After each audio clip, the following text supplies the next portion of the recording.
Hey, what's up? It's Tony from Street Church, and welcome to the Inside Job Podcast. Hey, this is our second and last week of a series called Bad Things Happen. I know, not a super inspiring, encouraging, positive title, but it's the truth, as everybody knows.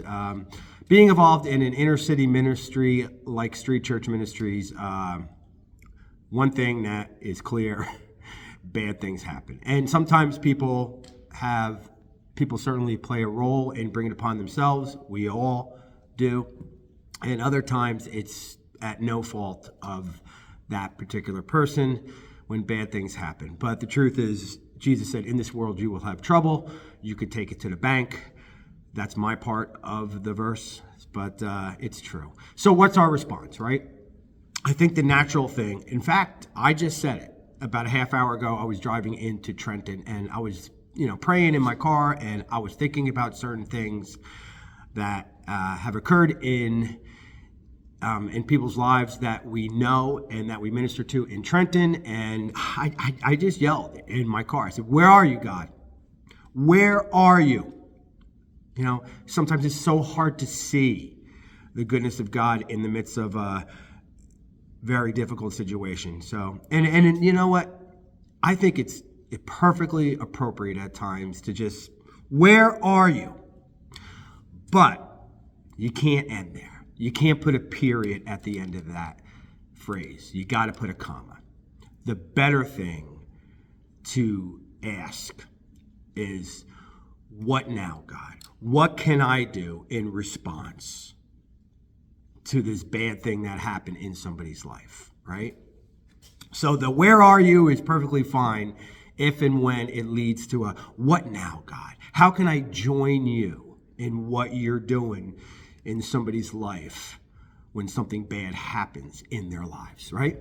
So, and I think it's not rocket science stuff. Jesus said in Matthew chapter 5, he said, be salt and be light. In fact, he said, we are, those people who trust in Jesus already are the salt of the earth and the light of the world. And so salt makes things better. Light makes things brighter, right? So how does that look in the light? I mean, what does that mean, right? To be salt and light. If salt makes things better and if light makes things brighter, then what should we be aspiring to do in somebody's life when bad things happen to them to alleviate that or to be a source of light in their lives? In Matthew 25, Jesus said, and it always blows me away when I think about this. He says, when I was hungry, you gave me something to eat. And when I was thirsty, you gave me something to drink. So the answer is right there in that one word, something. And I'm not talking about the Beatles song. I'm talking about doing something,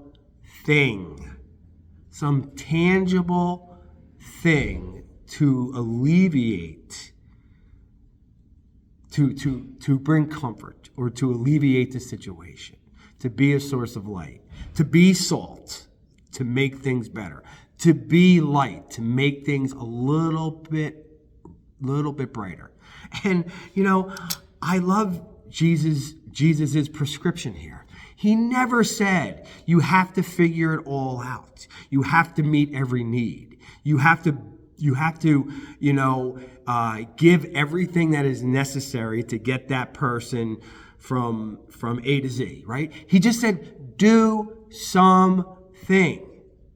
And it could be as stupid as a simple phone call, a listening ear, a willingness to drive somebody to appointment, a hand on the shoulder.